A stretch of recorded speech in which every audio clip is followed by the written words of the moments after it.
करने का आरोप लगाया। बड़ा सवाल।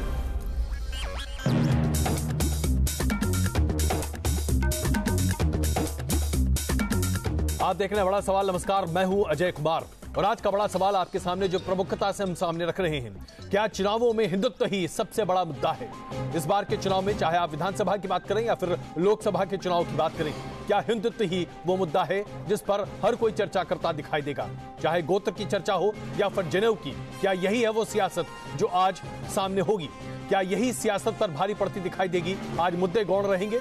अगला सवाल जो आपके सामने रख रहे हैं, क्या मुद्दों की जगह धर्म पर होगा चुनावी महासंग्राम? क्योंकि आज मुद्दों की बात कोई नहीं कर रहा, लेकिन हर कोई हिंदुत्व हिंदुत्व और हिंदुत्व इसी मुद्दे पर चर्चा कर रहा है।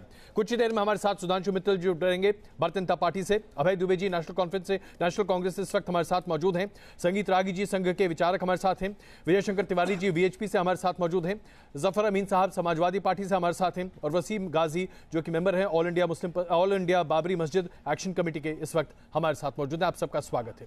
शुरुआत अभय दुबे जी मैं आपसे करूं। आखिरकार क्या हम समझें आज शिव भक्ति तमाम शिवराज सिंह चौहान की कमियों के ऊपर भारी पड़ती दिख रही है? जो तस्वीर आज सबसे ज्यादा मानस पटल पर है वो है राहुल गांधी के महाकाल के दर्शन की। तो यही है मुख्य मुद्दा आज।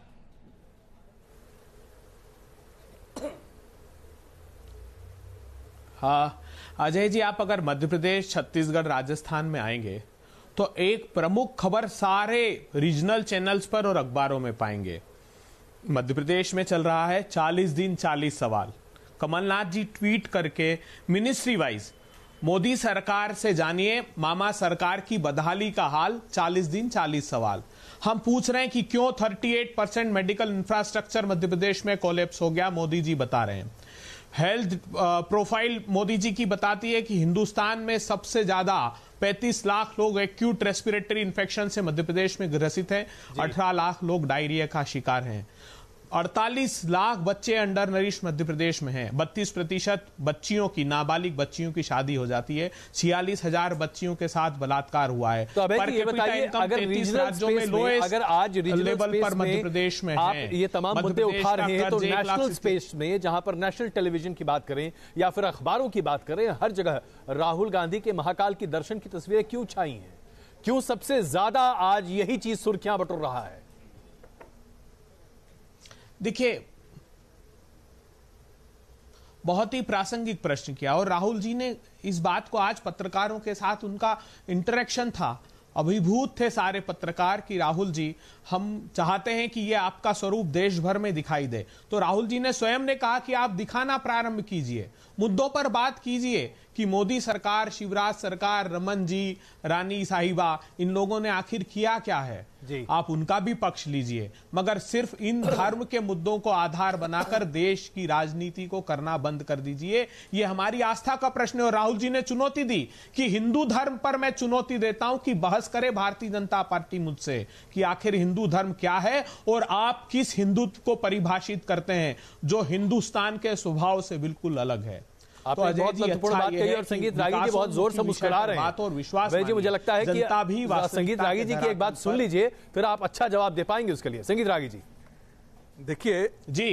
देखिए राहुल जी के किसी भी बात को मैं न गंभीरता से लेता हूं न मैं टिप्पणी करने लायक समझता हूं। दूसरी बात, नहीं गंभीरता से तो नहीं, मैं गंभीरता से और कोई रास्ता है नहीं है। एक बहुत ही बड़ी राजनीतिक दल का अध्यक्ष अगर ये कह रहा है कि हिंदुत्व के मुद्दे पर मुझसे संघ परिवार और बीजेपी बात कर ले, देखिए भाई संघ परिवार का प्रतिनिधित्व तो आप ही कर रहे हैं। देखिए 15 साल से राहुल गांधी राजनीतिक ट्यूशन पढ़ रहे हैं, लेकिन अभी राजनीति के वो बच्चे हैं, अभी उनके सयाने भी नहीं बने हैं, इसलिए उस पर मुझे बात नहीं करनी है। दूसरी बात, आपने कहा कि आने वाले दिनों में चुनाव में आने वाले दिनों में मैंने हस्तक्षेप नहीं किया था। राजनीति की वृद्धावस्था में पहुंच गए। नहीं, ठीक है सर, हम हैं वृद्धावस्था में, माफ करता हूं, कोई बात नहीं, हमें आप बोल लेने दीजिए। देखिए तो मैंने कोई असंसदीय भाषा का प्रयोग नहीं किया। हमारे राष्ट्रीय अध्यक्ष के लिए अगर आप बच्चे जैसे शब्द को प्रयुक्त करेंगे तो क्या शोभा देता है? ये मानसिकता का परिचय है। नौशिखुआ मैंने कहा है, का चर्चा हमारी राजनीतिक नौशिखुआ मैंने कहा है। विद्वान व्यक्ति आप हैं सर, हमने माफी मांग ली, विड्रॉ किया यदि आपके हृदय में कांग्रेस पार्टी का अनुभव है। नहीं, मैंने माफी मांग ली, अब आप आगे मुझे बढ़ने देंगे? चलिए रागी जी प्लीज आइए मुद्दे पर आइए, विद्वान व्यक्ति हैं, विद्वत्ता से बात कीजिए। ठीक है, मैं मुद्दे पर आइए रागी जी, कोई बात नहीं जी। देखिए, आपने कहा कि लोग हिंदुत्व हिंदुत्व हिंदुत्व हिंदुत्व, मुझे तो लगता था कि 2019 का चुनाव जो है वो हिंदुत्व के अतिरिक्त विकास के मुद्दे पर भी लड़ा जाएगा, लेकिन जिस प्रकार से कल सुप्रीम कोर्ट का जजमेंट आया है, जिस प्रकार से हिंदू समाज अपने आप को छला हुआ महसूस करता है, जिस प्रकार से हिंदू समाज अपने आप को दगा दिया हुआ महसूस करता है। नहीं देखिए, तो कल कोई जजमेंट नहीं दिया। सर मुझे बोल लेने दीजिए ना, लेकिन जिस प्रकार से 1.5 मिनट के अंदर हिंदुओं की भावनाओं का पद्दलन किया गया है, माफ कीजिएगा, आने वाले दिनों में हिंदू समाज इसका प्रतिकार करने के लिए सड़कों पर उतरेगा। संगीत रागी जी, अगर मैं यहाँ पर अभय जी मैं आता हूँ आपके बिल्कुल इस पर राजनीति होगी, मुझे जरा रागी जी से बिल्कुल इस पर राजनीति होगी, मुझे एक बात होगी। मैं आता हूँ अभय जी, 10 सेकंड दीजिए, मैं आपको देता हूँ, मैं आपको पूरा 1 मिनट दूंगा, लेकिन रागी जी मुझे इस बात को स्पष्ट कर दें अभी यहाँ पर, क्या आज आप ये कह रहे हैं कि संघ परिवार जिसका मुखिया है आरएसएस, आज आरएसएस ये कहता है कि सुप्रीम कोर्ट की कोई वैधानिकता नहीं है आज हमारे देश में? क्या आप ये मानना चाहते हैं और ये कहना चाहते हैं कि सुप्रीम कोर्ट हमारे देश में एक ऐसी संस्था है जिसे भंग कर देना चाहिए? क्योंकि आपके शब्दों से ऐसा ही लग रहा है।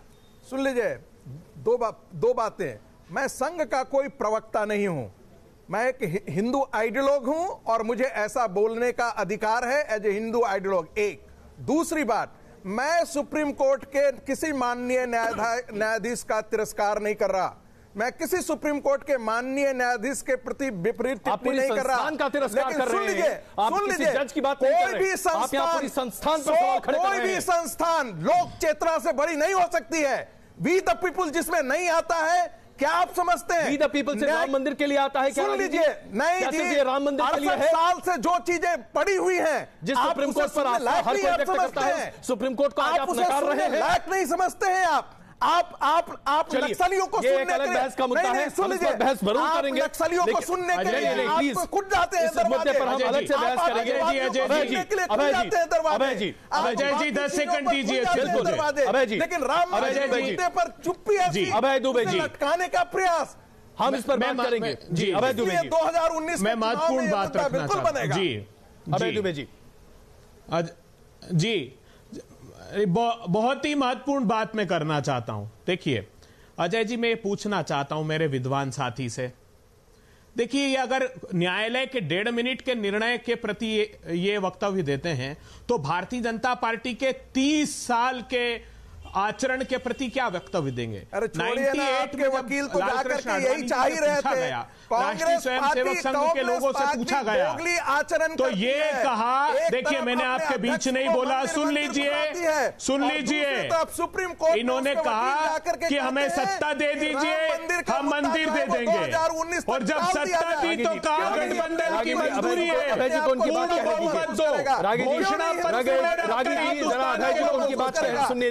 देखिए सुनिए, संगीत रागी जी, मेरा आग्रह है, विनम्र आग्रह है, हम एक दूसरे की बात को कहने दें। थैंक यू अजय जी, अजय जी धन्यवाद जी। देखिए हाँ देखिए अजय जी देखिए, हुआ ये इस हिंदुस्तान में कि जब भी प्रकरण न्यायालय में लंबित था, लालकृष्ण आडवाणी जी से, राष्ट्रीय स्वयंसेवक संघ से, विश्व हिंदू परिषद से पूछा गया कि मामला तो न्यायालय में लंबित है, उन्होंने कहा कोई न्यायालय हमारी आस्था का फैसला नहीं दे सकती, हमें सत्ता दो, हम मंदिर दे देंगे। सत्ता दी तो कहा गठबंधन की मजबूरियां हैं, जिस दिन पूर्ण बहुमत होगा भगवान राम का वैभवशाली मंदिर बना देंगे। जिस दिन पूर्ण बहुमत दे दिया तो कहते हैं न्यायालय के निर्णय की प्रतीक्षा करेंगे। अब जब चुनाव सिर पर आ गए, न्यायालय की अभिरुचि नहीं है, तो ये न्यायालय पर खींच क्यों निकालना? विश्व हिंदू परिषद पर, भारतीय जनता पार्टी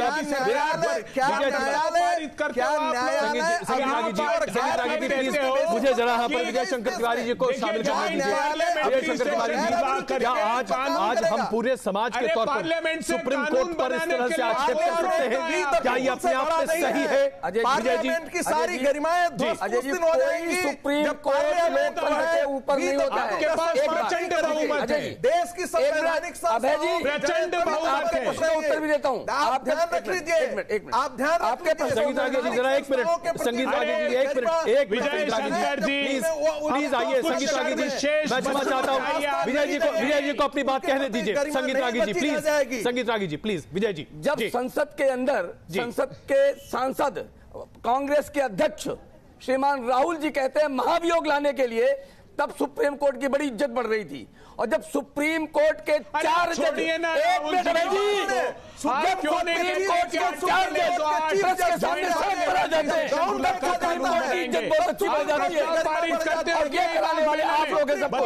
दूसरी बात सुनिए, आप हम मुखौटा लगाकर डिबेट में बैठना बंद कर दो। रागी जी 1 मिनट, रागी जी हमें कम से कम विजय जी की बात सुनना चाहिए। सत्ता लिया आपने, विजय जी संक्षेप में अपनी बात रखें। अध्यक्ष से बुलवाइए। रागी जी 1 मिनट, रागी जी क्यों नहीं आप, रागी जी 1 मिनट, रागी जी आपके मुंह पे बंधन लग रागी जी विनम्र आग्रह, रागी जी विनम्र आग्रह है, संगीत रागी जी विनम्र आग्रह है, कृपा करके हम सब घोषणा पत्र में रागी जी, संगीत रागी जी प्लीज 1 मिनट, संगीत रागी जी प्लीज 1 मिनट, संगीत रागी जी प्लीज। हमारी आस्था का कोई आस्था नहीं है, भगवान बोल रहे हो, सिर्फ ढोंग है। अजय जी, सब वचन ढोंग है की मर्यादा की रक्षा, सत्ता को त्याग करना भगवान एक मिनट, संगीत रागी जी प्लीज, संगीत रागी जी मुझे इस बहस को आगे ले जाने दीजिए। संगीत रागी जी प्लीज, संगीत रागी जी प्लीज 1 मिनट। पूरा देश, संगीत रागी जी मुझे बड़े अफसोस के साथ कहना पड़ रहा है, हमें इस तरह के आचरण से हम बहस नहीं कर सकते। Please 1 minute. अभी कांग्रेस के प्रवक्ता स्पष्ट तौर से कह रहे हैं कि राम आस्था का विषय है और उस पर हम आगे बढ़ना चाहते हैं। मैं जरा इसी चर्चा, 1 मिनट प्लीज, 1 मिनट, मैं इसी बात को जरा लेकर विजय शंकर जी से आपसे समझा। विजय शंकर जी, कांग्रेस पार्टी के प्रवक्ता कह रहे हैं राम आस्था का विषय है। बीएचपी ने प्रेस विज्ञप्ति में साफ कहा कि भारतीय जनता पार्टी को आज इस पर अध्यादेश लेकर आना चाहिए, नहीं तो बिल लेकर आइए पार्लियामेंट में। कांग्रेस कहती है राम आस्था का विषय है, आप कहते हैं राम आस्था का विषय है, बीजेपी कहती है राम आस्था का विषय है। फिर दिक्कत क्यों है? दिक्कत कहां है? इसका मतलब राजनीतिक इच्छा शक्ति नहीं है। अबे जी मैं 1984 से कानून ला करके मंदिर बनाना चाहिए, ये हमने पहली बार नहीं कहा, 1984 से कह रहे हैं हम जी। ये बात कांग्रेस को पता नहीं है। नहीं, आज की बात कीजिए ना, 84 छोड़िए, आज की बात कीजिए। सुनिए, आज हम 2018 की बात कर रहे हैं। बार बार कानून का सहारा क्यों लिया जाता है? मैं कहता हूं सारे दस्तावेज कोर्ट के पास हैं, सुप्रीम कोर्ट के पास सारे के सारे दस्तावेज हैं, पूरा तत्व के सारे दस्तावेज कोर्ट के पास हैं, और हाई कोर्ट के जो निर्णय हैं उनकी प्रोसीडिंग सारी उसके पास है। आस्था 100 करोड़ आस्था भी सुप्रीम कोर्ट को पता है। इसके बाद भी 2 मिनट का समय भी सुप्रीम कोर्ट के पास है। मैं ये कहना चाहता हूं कि जब पत्थरबाजों के साथ कोई निर्णय होता है वहां हमारे पास समय है। फिर रात में 2 बजे एक आतंकवादी को बचाने के लिए आप सुप्रीम कोर्ट सजा सकते हैं, लेकिन राम मंदिर के लिए 2 मिनट का समय नहीं है। आकर प्रश्न उठेगा, बिल्कुल सारे देश में प्रश्न उठेगा, और सुधांशु मित्तल जी, सुधांशु मित्तल जी इस वक्त हमारे साथ जुड़ चुके हैं। सुधांशु मित्तल जी इस वक्त हमारे साथ जुड़ चुके हैं। मैं सुधांशु मित्तल जी से ये समझ लूं, सुधांशु मित्तल जी, क्या भारतीय जनता पार्टी भी यह मानती है कि आज सुप्रीम कोर्ट पार्टीजन है, सुप्रीम कोर्ट ने आज न्याय नहीं किया, सुप्रीम कोर्ट हिंदू भावनाओं को नहीं समझ रही है और इसलिए सुप्रीम कोर्ट को भंग कर देना चाहिए?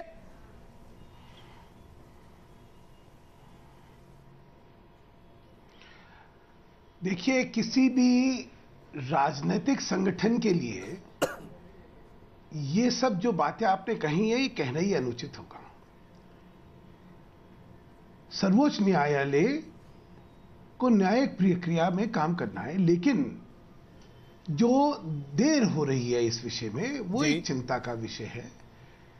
जनभावना उससे जुड़ी हुई है, और जब सब लोग कहते हैं कि भाई सुप्रीम कोर्ट इस पे फैसला करे, तो आज के माहौल को देखते हुए इस पे फैसला जल्दी से आना चाहिए। ये आकांक्षाएं या ये उम्मीदें रखना ना वाजिब है, उसमें कोई बात नहीं है।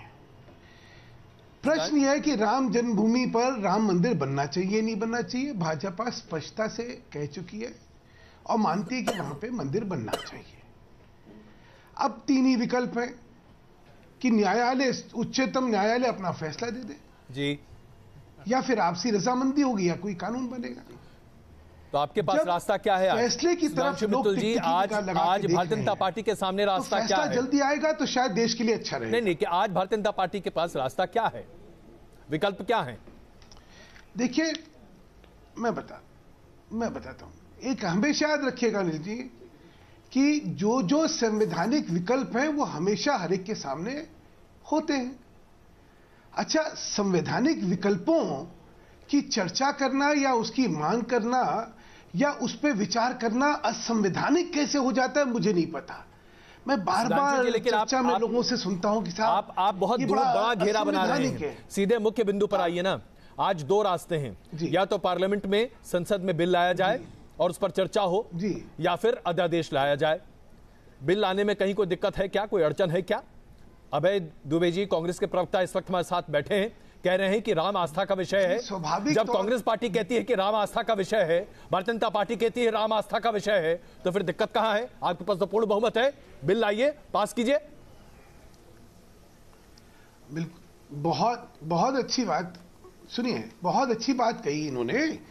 इनसे कह दिए दो कथन स्पष्ट कर दें जी। जहां पे रामलला का जन्म हुआ वहां पे राम मंदिर बनना चाहिए या नहीं बनना चाहिए ये स्पष्ट कर दें, क्योंकि कांग्रेस ने आज तक कभी ये स्पष्टता से नहीं कहा है कि वहां पे राम का मंदिर बनना चाहिए। हम तो स्पष्टता से कहते हैं कि वहां पे राम मंदिर बनना चाहिए, कह दें। और दूसरा ये कह दें कि कोई विधेयक इसमें आएगा तो कांग्रेस उसका समर्थन करेगी, कह दें, मामला ही खत्म हो जाएगा। चलिए अभय जी, क्या इस पर आप अभी अपनी पार्टी की लाइन स्पष्ट कर सकते हैं? बात यहां पे कहेंगे कुछ। देखिए अजय जी देखिए, एक बात साफ समझ लेनी चाहिए।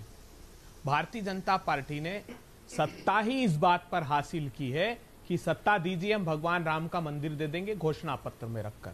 जी, भगवान राम के प्रति इससे बड़ी कोई अनास्था हो सकती है? कांग्रेस पार्टी के घोषणा पत्र में नहीं था। पहले दिन से कांग्रेस पार्टी ने कहा कि न्यायालय का निर्णय शिरोधार्य होगा, जो बात आज भारतीय जनता पार्टी प्रचंड बहुमत लेने के बाद कह रही है। भारतीय जनता पार्टी को विश्व हिंदू परिषद ने माघ मेले में प्रस्ताव पारित किया कि आर्टिकल 108 कॉन्स्टिट्यूशन ऑफ इंडिया, वो कहता है ज्वाइंट पार्लियामेंट्री सेशन बुलाओ, कोई समाजवादी, बहुजन समाजवादी, कांग्रेस, किसी की जरूरत नहीं मोदी जी, आप पार्लियामेंट में कानून पास कर दीजिए। ये न्यायालय की 1 तारीख की बात करते हैं। 4.5 साल से भगवान राम प्रतीक्षा कर रहे हैं मोदी जी की। सर्वोच्च न्यायालय पार्लियामेंट में कब तारीख लगेगी उनके नाम की, उसमें तारीख भी नहीं लगाना चाहते हैं। और यहां बड़े बड़े व्याख्यान देते हैं सब लोग आकर के। मैं खास करके नाराजगी व्यक्त करता हूं विश्व हिंदू परिषद से, जिन्होंने एक बार भी डिबेट में वो बात नहीं कही जो माघ मेले में प्रस्ताव पारित किया कि हम मोदी सरकार की संसद का घेराव करेंगे अगर ये कानून नहीं बनाएंगे तो 20 लाख लोग मार्च कर देंगे उनके खिलाफ। ये सार्वजनिक रूप से नहीं कहते, बंद कमरे में अपने कार्यकर्ताओं के प्रोत्साहन के लिए मात्र कहते हैं। भगवान प्रभु श्री राम देख रहे हैं कि मोदी जी और योगी जी तो ऐश्वर्य के आडंबर में ठाठ से हैं और भगवान। चलिए, आपने एक तरह से स्पष्ट कर दिया, ऐसे भी इसमें कोई शक नहीं है कि आज मैनिफेस्टो में अगर किसी एक पार्टी के लिखा था कि राम मंदिर वही बनाएंगे तो वो भारतीय जनता पार्टी है। सुधांशु जी, इससे पहले कि मैं आपसे इसका जवाब लूं, जफर अमीन साहब से जरा समझ लूं। जफर अमीन साहब, ये बताइए कि समाजवादी पार्टी भी क्या कांग्रेस की तरह इस बात का इंतजार कर रही है कि कब भारतीय जनता पार्टी इस बाबत संसद में प्रस्ताव सामने रखे और उसके बाद चर्चा हो? देखिए, समाजवादी पार्टी तो सिर्फ एक बात शुरू से कह रही है कि बेरोजगारों को रोजगार देने की बात, किसान जो आत्महत्या कर रहे हैं, जो वादा बीजेपी ने कहा था एक भी पूरा नहीं किया, चाहे वो 15 लाख देने की बात रही हो। रहा सवाल ये कि चाहे वो संघ प्रचारक जी हों, चाहे विश्व हिंदू परिषद के तिवारी जी हों, वो ये बतावें कि 4 साल क्यों चुप रहे, 4.5 साल तक, 2014 के बाद आज तक। आज क्यों राम मंदिर इशू उनको याद आया और न्यायालय का जल्दी फैसला हो, ये बात क्यों याद आई? देखिए, मसला कुछ नहीं है। मसला सबसे बड़ा ये है कि देश का संविधान जो है धर्मनिरपेक्ष संविधान है, और संविधान के खिलाफ अगर कोई जाता है तो वो राष्ट्र का हितैषी नहीं हो सकता, राष्ट्र का दुश्मन होगा। संविधान अपने हिसाब से काम करेगा। दूसरी बात, फैसले की जहां तक बात है, अभी बीजेपी के राष्ट्रीय अध्यक्ष जी ने सबरीमाला मंदिर के फैसले पर और सुप्रीम कोर्ट को जिस तरह का बयान दिया है, वो एक बड़ा शर्मनाक बयान है। देश कैसे ले चलेगा अगर संविधान को और सुप्रीम कोर्ट को हम नहीं मानेंगे तो देश के सामने मैं क्षमा चाहता हूं, मुझे आपको बीच में रोकना पड़ रहा है। मैं क्षमा चाहता हूं, मुझे आपको बीच में रोकना पड़ रहा है। सिर्फ 30 सेकंड का वक्त है मेरे पास। गाजी साहब, सिर्फ ये बता दीजिए कि आज जिस तरह से संगीत रागी जी ने कहा हिंदुत्व ही मुद्दा है और यही मुद्दा रहेगा, क्योंकि आज राम मंदिर के निर्माण को लेकर पूरे देश में असंतोष है। गाजी साहब, देखिए, बिल्कुल पूरे देश में नहीं, कहीं भी कोई आक्रोश नहीं है, कहीं कोई समस्या नहीं है। ये सिर्फ विश्व हिंदू परिषद, बीजेपी और आरएसएस की समस्या है। और 2019 में जब इनकी 2 सीट रह जाएंगी तो इनको हिंदुस्तान में खुद हिंदू इनके ऐसी हालात कर देंगे कि इन्हें दुबकने की जगह नहीं मिलेगी। Number 2, supreme court. मैं क्षमा चाहता हूं, सुप्रीम कोर्ट जी, जो सबसे बड़ा लोकतंत्र का मंदिर है, आज ये पानी पी पी के गाली बक रहे हैं। ये हिंदुस्तान की तारीख में सबसे बड़ा फाशिज्म की सबसे मिसाल है। और इनको जो सुधांशु मित्तल साहब इतने सीनियर बीजेपी के लीडर हैं, इनको नहीं मालूम कितनी कोशिश की। 3 प्राइम मिनिस्टरों ने 50-50 मीटिंग की, नरसिम्हा राव साहब ने, चंद्रशेखर साहब ने, वीपी सिंह साहब ने। आप देख रहे हैं बड़ा सवाल, और आज लगातार हम इस बात पर चर्चा कर रहे हैं कि क्या तमाम विधानसभा के चुनाव में, यानी कि 5 विधानसभा के चुनाव में और लोकसभा के चुनाव में हिंदुत्व, हिंदुत्व और हिंदुत्व, क्या यही है मुद्दा? इससे पहले की चर्चा शुरू करें, आइए आपको दिखाते हैं उत्तर प्रदेश के मुख्यमंत्री योगी आदित्यनाथ ने न्यूज नेशन को क्या कहा। देश की न्यायपालिका के प्रति सबका सम्मान है और हम भी उन संवैधानिक बाध्यताओं से बंधे हैं कि माननीय उच्चतम न्यायालय यथाशीघ्र इसका समाधान निकाले। स्वाभाविक रूप से अगर न्याय में देरी होती है तो लोगों को में निराशा होती है। योगी आदित्यनाथ ने सिर्फ इतना ही नहीं कहा, उन्होंने यह भी कहा कि अगर न्याय में देरी होती है तो उसे अन्याय भी माना जाएगा। सुधांशु मित्तल जी भारतीय जनता पार्टी से, अभय दुबे जी कांग्रेस पार्टी से, संगीत रागी जी, विजय शंकर तिवारी जी वीएचपी से, जफर अमीन साहब समाजवादी पार्टी से और वसीम गाजी जी इस वक्त हमारे साथ मौजूद हैं। सुधांशु मित्तल जी, ब्रेक से पहले हम चर्चा कर रहे थे कि सुप्रीम कोर्ट पर इस तरह का आक्षेप अपने आप में सही है या नहीं, राम मंदिर का मुद्दा कितना महत्वपूर्ण है और क्या हिंदुत्व ही एक मुद्दा बचा है पूरे देश भर में चर्चा के लिए। हमने योगी आदित्यनाथ जी की बात भी अभी आपके सामने रखी, न्याय में अगर देर होती है तो वह अन्याय है, योगी आदित्यनाथ ही ये कह रहे हैं। आप ये हमें बताइए कि आज भारतीय जनता पार्टी ये मान रही है कि सुप्रीम कोर्ट से जो तारीख जनवरी 2019 की रख दी गई है ये अन्याय है। सुधांशु मित्तल जी,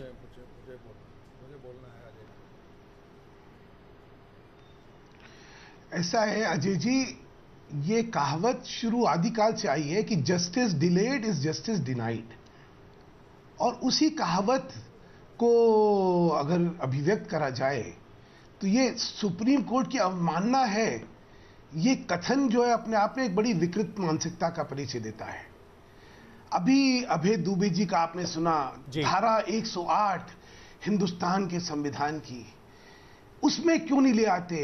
अरे अभय जी, धारा 108 क्या कहती है कि जब कोई सदन का बिल पास हो जाए और दूसरा सदन ना करे तब आप जो है ज्वाइंट सेशन बुला सकते हैं, या दूसरा सदन उसके अंदर अमेंडमेंट करे तब आप ज्वाइंट सेशन बुला सकते हैं। कम से कम बात करते समय तथ्य और सत्य दोनों की बलि ना चढ़ाइए। दूसरा एक बड़ा मैं कहना चाहता हूं, मैंने इनके से प्रश्न करा था अजय जी कि भाई हमने तो कह दिया वहां पे जन्मभूमि पर मंदिर बनना चाहिए, तुम क्या कह रहे हो? उसका जवाब नहीं दिया। यहां पे बैठ के ऊल जलूल प्रवचन देना और मुद्दे की बात नहीं करना, भाई वहां मंदिर बनना चाहिए नहीं बनना चाहिए बता दो। एक बात। दूसरी बात मैंने पूछा, इन्होंने कहा क्यों नहीं ये ले आते हैं, बिल ले आते हैं। मैंने आपसे पूछा कि भाई बिल का आप समर्थन करेंगे या नहीं करेंगे बता दो, क्योंकि हम लोग जो है हम लोग आपकी तरह नाटक नहीं करते। इस समय आपको राम पथ की याद आ रही है, लेकिन राम मंदिर नहीं बनना चाहिए। आपको मध्य प्रदेश के चुनावों में पंचायत के अंदर गौशाला जवाब आप देना चाह रहे थे, लेकिन अयोध्या में राम मंदिर नहीं बनना चाहिए। अभय जी, ये आपकी मानसिकता है। देखिए, तो इसलिए स्पष्टता से बात करिएगा, घुमा फिरा के बात नहीं करिएगा, गोल गोल बात नहीं करिएगा। बिल्कुल स्पष्ट जवाब देने की हिम्मत हो तो दीजिएगा, नहीं तो मैं जानता हूं आपको पार्टी से निकाल दिया जाएगा। जी अभय दुबे जी, देखिए लंबा सवाल मत करिए, जवाब देने दीजिए। सुधांशु जी ने शायद सुना नहीं मेरा वक्तव्य, फिर से इनको सुनाना चाहिए। ये मैं नहीं कह रहा हूं, ये माघ मेले का विश्व हिंदू परिषद का प्रस्ताव है जो मैंने पढ़कर सुनाया कि वो कह रहे हैं ज्वाइंट पार्लियामेंट्री सेशन बुला दो आप, अगर कह रहे हो राज्यसभा में बहुमत नहीं है। एक बात सुधांशु जी, अरे आप क्या कह रहे हैं, आप वो बताओ ना, उनका छोड़िए ना, आप तो अपनी बात करो। आप मुझे बताइए क्या ये सच नहीं कि अक्टूबर, सुनिए मैंने आपके बीच में नहीं बोला, सुन लीजिए, मैंने पहले वक्तव्य में कह दिया कि पहले दिन से कांग्रेस पार्टी ने कहा कि न्यायालय का जो भी निर्णय होगा वो हमको शिरोधार्य होगा। भगवान राम राज्य की अवधारणा में हम विश्वास करते हैं सुधांशु जी। राम है क्या? भगवान राम से सीख ये मिलती है कि वचन की मर्यादा की रक्षार्थ सत्ता को त्याग कर वन में गमन करना। होना चाहिए नहीं होना चाहिए, वचन तोड़कर सत्ता भोगते रहना भारतीय जनता पार्टी की तरह गोल ना करिए। ये तो अरे मंदिर नहीं होना चाहिए, बताइए। मंदिर अयोध्या तक सर्वोच्च न्यायालय के फैसले का मानने का सवाल है, आपके पास कोई विकल्प नहीं है। आप ईशण त्याग सुनिए, अब सुनिए, अब सुन लीजिए। अगर हम वक्तव्य दे देते तो आप इस्तीफा दे देंगे क्या सरकार से अभी तत्काल?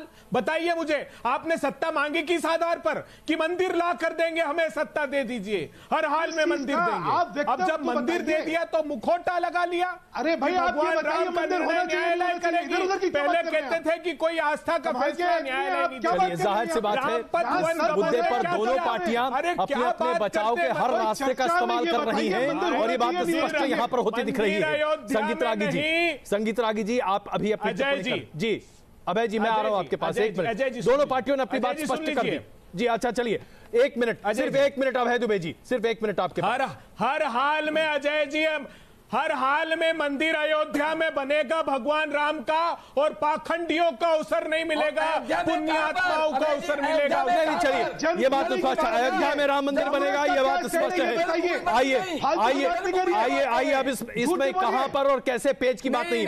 सुधांशु मित्तल जी, अब यहां पर मैं भी आपसे पूछना चाहता हूं, जो बात अभी अभय दुबे जी ने कही वो बात स्पष्ट तरीके से भारतीय जनता पार्टी आज तक क्यों नहीं कहती? एक मिनट सुधांशु मित्तल जी, मैं अजय कुमार आपसे पूछ रहा हूं। सुधांशु मित्तल जी, मैं आपसे पूछ रहा हूं, ये बताइए सुधांशु मित्तल जी, मैं आपसे पूछ रहा हूं, भारतीय जनता पार्टी के मैनिफेस्टो में आज से नहीं बल्कि 1992 के पहले से भी हमेशा राम मंदिर बनवाने की बात कही गई थी। 4.5 साल तक एक ही राग अलापा गया। सुप्रीम कोर्ट के आदेश के बाद हम आगे बढ़ेंगे, हम सुप्रीम कोर्ट के आदेश से बंधे हुए हैं। आज अचानक आप विधेयक की बात क्यों कर रहे हैं?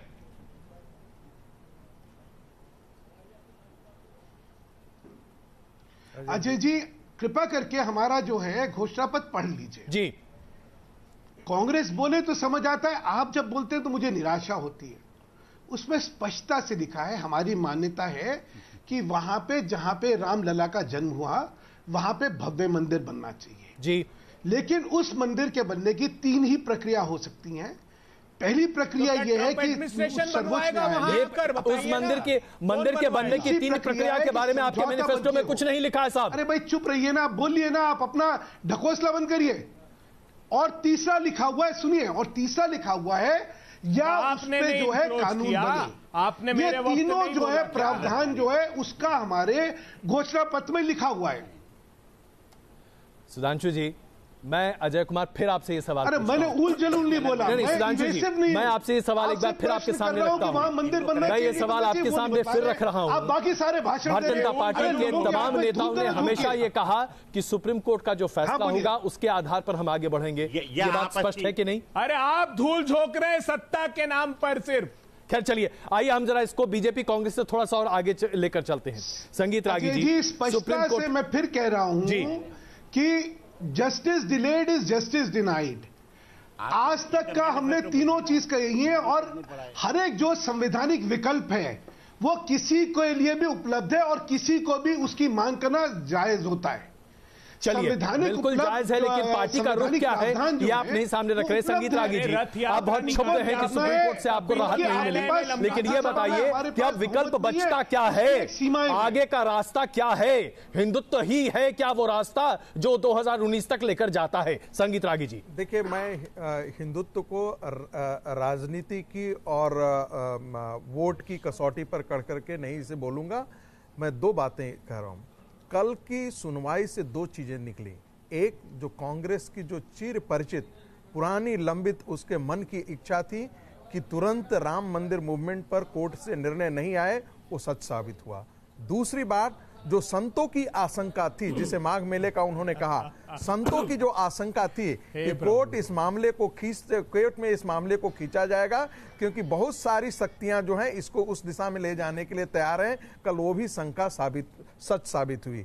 तीसरी बात, इन्हीं चीजों को ध्यान में रखते हुए संतों ने कहा था कि राम मंदिर मुद्दे पर विधान लाया जाए, कानून लाया जाए, और कानून जो है वो joint sitting of the parliament की बात नहीं है, विधेयक लाया जाए। यदि लोकसभा में वो पारित होता है, यदि राज्यसभा उसे पारित नहीं करता है, तो सामान्य विधेयक के तौर पर इसे ट्रीट करते हुए joint sitting of the parliament, joint session नहीं, joint sitting of the parliament में बिल पास किया जा सकता है और वहां पर राम मंदिर का निर्माण किया जा सकता है। ये विकल्प सरकार के पास मौजूद है। मैं आपसे पूछता हूं, आपको लगता है बीजेपी ऐसा करेगी? देखिए, मुझे नहीं, मैं सीधे पूछ रहा हूं आपसे, संगीत रागी जी, सुन लीजिए, क्या भारतीय जनता पार्टी की मौजूदा सरकार ऐसा करेगी, हाँ या ना? अजय जी, मैं हाँ या ना में यहाँ कहने के लिए नहीं बैठा हूँ। आपका मन क्या कहता है?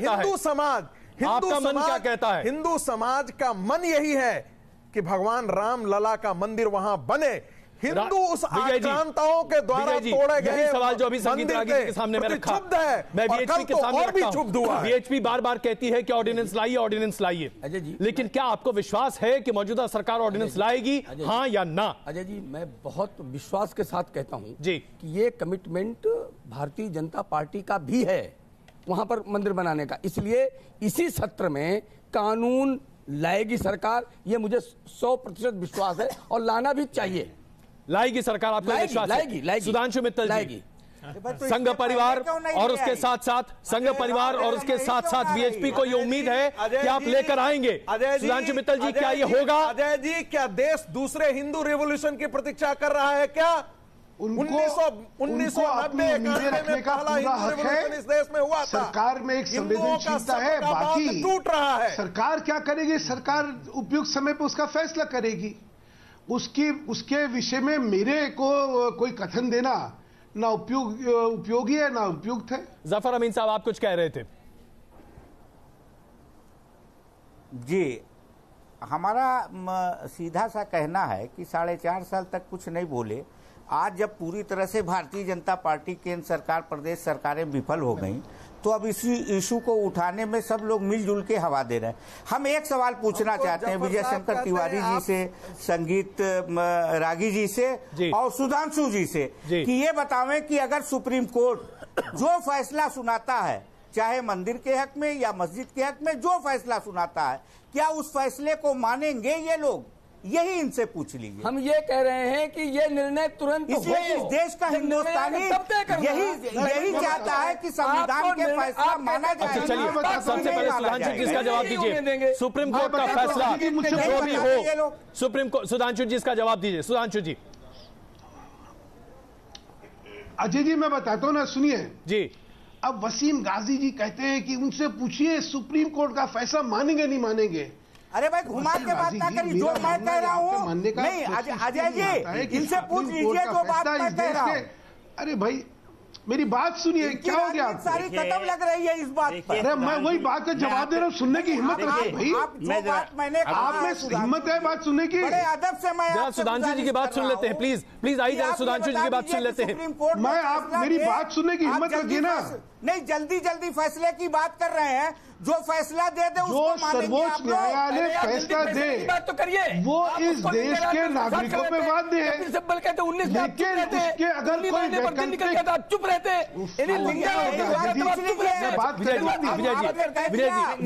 एक मिनट, जरा सुधांशु जी की बात सुन लेते हैं। कम से कम सरकार क्या सोच रही है समझ लीजिए। तिवारी जी भी कहते हैं। जफर अमीन साहब जरा एक मिनट सुन तो लीजिए, सरकार की तरफ से बीजेपी के प्रवक्ता क्या कह रहे हैं। जी सुधांशु जी प्लीज बताइए साहब। अजय जी, हिंदुस्तान के संविधान के अनुसार सर्वोच्च न्यायालय का फैसला बाध्य है, उसमें मानना न मानने का कहां प्रश्न आ गया? सबरीमाला ये पूछे उनसे पूछे कि मानेगा? अरे भाई, आप कौन होते नहीं मानने वाले? कोई भी कौन होता नहीं मानने वाला? सबरीमाला पे क्यों नहीं मान रहे? आप ये फैसला सबरीमाला पे क्यों नहीं मान रहे? मान क्या नहीं रहे? हर एक को किसी भी फैसले की आलोचना करने का हक है। महाराज सुन लीजिए, जिस देवी के हर एक आदमी को किसी भी फैसले का विरोध करने का हक है, और उसके बाद संवैधानिक वैकल्प है, और कोई भी संवैधानिक वैकल्प होगा उसके उस विकल्प की तरफ जाने का हर एक को हक है। ये हमारा संविधान है। आप साबरीमाला, अरे भाई आप कमाल क्या शाहबानो, आपने नहीं माना वो छोड़िए, मैं आपके बहस में नहीं माना। मैं रामलला वाला जो विषय उसकी जवाब दे लीजिए। मैं सिर्फ गाजी साहब से एक पूछना चाहता हूँ। गाजी जी एक चीज बताइए, गाजी जी एक बताइए मुझे तो सिर्फ, वसीम जी सुन रहे हैं, रामलला का जहां जन्म स्थान है आप कहते हैं आपकी जगह है, ठीक है। अब बड़ा मजा आया था, इलाहाबाद हाईकोर्ट ने 1/3 हिस्सा दिया राम जन्मभूमि न्यास को, 1/3 हिस्सा दिया निर्मोही अखाड़े को, वो तीसरा 1/3 हिस्सा किसको दिया? भाई ये तो अभी टाइटल सूट है, तो टाइटल में किसको टाइटल दिया था? सुन्नी वक्फ बोर्ड को दिया। जरा नहीं साहब झूठ, देखिए यही मैं चाहता था कि पता लगे। आप जैसे पढ़ा लिखा आदमी टेलीविजन पे आके झूठ बोल दे, इससे ज्यादा दुर्भाग्य की चीज नहीं है। सुनिए, हाई कोर्ट का फैसला मैं बताता हूँ ना, मुझसे पूछे तो एक बार। एक सुन्नी वक्फ हाई कोर्ट का फैसला है मुस्लिम पक्ष को, महाराज सुनिए ना, स्टे कर दिया वो बहस का। अरे कमाल है भाई, ये कमाल कैसे आदमी है, हिम्मत नहीं है सत्य सुनने की, सत्य की सुनने की हिम्मत नहीं है। आप में हिम्मत है सुनने की तो सुनिए ना। आप जब प्रश्न पूछते हैं मैं जवाब देता हूं, मैं आपसे प्रश्न पूछ रहा हूं, जवाब दीजिए। आपके यहां कौन हकदार है? क्यों? एक और बात समझ लीजिए, 1982 में सुन्नी वक्फ बोर्ड की इस पे मलकियत नहीं है, यह सर्वोच्च न्यायालय पहले तय कर चुका है। आप Ghulam Abbas versus state of UP आप देख लीजिए, सर्वोच्च न्यायालय यह तय कर चुका है कि सुन्नी वक्फ बोर्ड का उस पर कोई हक नहीं है, क्योंकि 1944 का जो नोटिफिकेशन था वो निरस्त हो चुका है। तो आपके यहाँ ये जगह किसकी है? आप तो all India Muslim personal law board के, भाई ये तो बताइए आपके यहाँ जगह किसकी है? ये तो आप डिस्प्यूट क्या चल रहा है? देखिए सुप्रीम कोर्ट में जो है, सुधांशु जी बताइए, डीजल पेट्रोल और रसोई का दाम कब कम करेंगे? आप बताइए ना क्या डिस्प्यूट है? मैं तो अभी तक नहीं पता। बेगानी शादी में अब्दुल्ला दीवाना घूम रहा है यहाँ तो। नहीं सुधांशु, यहाँ बेगानी शादी में अब्दुल्ला दीवाना घूम रहा है। अच्छा चलिए आइए, कौन मैं खाम खा? आइए मैं अपनी बोर्ड की जगह नहीं। सुधांशु जी मैं क्षमा चाहता हूँ, मुझे इस बहस को अब जरा कंक्लूड करना है। मैं क्षमा चाहता हूँ, इस बहस को मुझे कंक्लूड करना है, इसलिए आइए जरा मूल मुद्दे पर वापस लौटते हैं। अभय दुबे जी, अभय दुबे जी, मैं आपसे ये आखिरी सवाल पूछ रहा हूं अपनी इस बहस में। हिंदुत्व ही एक वो एजेंडा है जिसके आधार पर या तो शिव भक्त राहुल या फिर राम भक्त भारतीय जनता पार्टी आगे बढ़ेगी। यही वो मुद्दा है जो आज देश के सामने सबसे प्रमुख और सबसे प्रबल है। बात कहें, भारत के नागरिकों मुझे याद आती है। मैं आ रहा हूं संगीत जी, बस एक आस्था का मुद्दा तो हो सकता है जी, मगर गवर्नेंस के लिए मोदी जी के मॉडल से पूछ रहे हैं देश के लोग कि 12 लाख करोड़ रुपए की पेट्रोलियम प्रोडक्ट में लूट कर ली, 11 लाख करोड़ रुपए की बैंक का नॉन परफॉर्मिंग असेट हो गया, 13 लाख करोड़ रुपए के प्रोजेक्ट स्टॉल्ड हैं, 22 लोग हिंदुस्तान का 1 लाख करोड़ रुपया लेकर भाग गए, 8 कोर इंडस्ट्री की ग्रोथ रेट कोलैप्स हो गई, आपका मैन्युफैक्चरिंग सेक्टर खत्म हो गया, अनएम्प्लॉयमेंट की स्थितियां बहुत हिंदुस्तान में है। इन सबको कब एड्रेस करेंगे प्रधानमंत्री जी? फिर चुनाव आया कि फिर शमशान, कब्रिस्तान, दिवाली, रमजान ये प्रारंभ कर देंगे प्रधानमंत्री जी। देश पूछना चाहता है कि क्या हुआ? 91% आपके मुद्रा के लोन 23,000 रुपए के हैं, शिशु लोन है, पकोड़े का ठेला भी हिंदुस्तान में उससे नहीं लगता। आप इकोनॉमिक सेंसस के डेटा उठा कर देखिए, लेकिन सबसे ज्यादा ध्वनि तो राम मंदिर की सुनाई दे रही है, चाहे कुछ भी कर लीजिए, लेकिन आज सबसे ज्यादा ध्वनि सिर्फ और सिर्फ राम मंदिर और हिंदुत्व की सुनाई दे रही है। अफसोस के साथ, लेकिन यही आज की हमारी सच्चाई है। विजय जी एक छोटी टिप्पणी आपकी। विजय जी, ये रामविलास 2014 से पहले, 2014 दोबारा बोलता हूँ, 2014 से पहले हिंदुत्व पर ये चमके से भी नहीं छूना चाहते थे। आज ममता जी 10,000 रुपए पर पंडाल दे रही है और इनके नेताजी मंदिर जा रहे हैं। जो कभी भी मंदिर नहीं जाता तो मंदिर जा रहे हैं। इसका मतलब एक सुन लिए, आप बताइए के आने के पहले आप बताइए कैलाश पर्वत पर जाने वाले, कैलाश पर्वत अब की बार मोदी सरकार बहुत नारी पर अत्याचार, अब की बार मोदी सरकार किसानों का वो बातें सारी। रागी जी एक बात, छोटी टिप्पणी, हिंदुत्व हिंदुत्व और हिंदुत्व, इसके अलावा और कुछ नहीं, यही है मुद्दा। देखिए 2019 की लड़ाई राष्ट्रीय और गैर राष्ट्रीय पार्टियों के तत्वों के बीच में होने वाली है। जो लोग इस देश की मूलभूत चेतना, इस देश की संस्कृति के साथ खड़े हैं, उन ताकतों और वे ताकतें जो नकली हैं, ढोंगी हैं और इस देश के अंदर से खोखला कर रही हैं, उन ताकतों के बीच में 2019 में संघर्ष होने वाला है। आपके हिसाब से भी ये बहुत परीक्षा की घड़ी होगी और बहुत निर्णायक।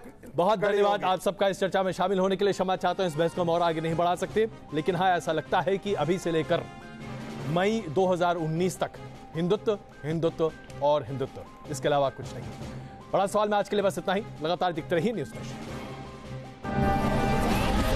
पुणे का आरोप लगाया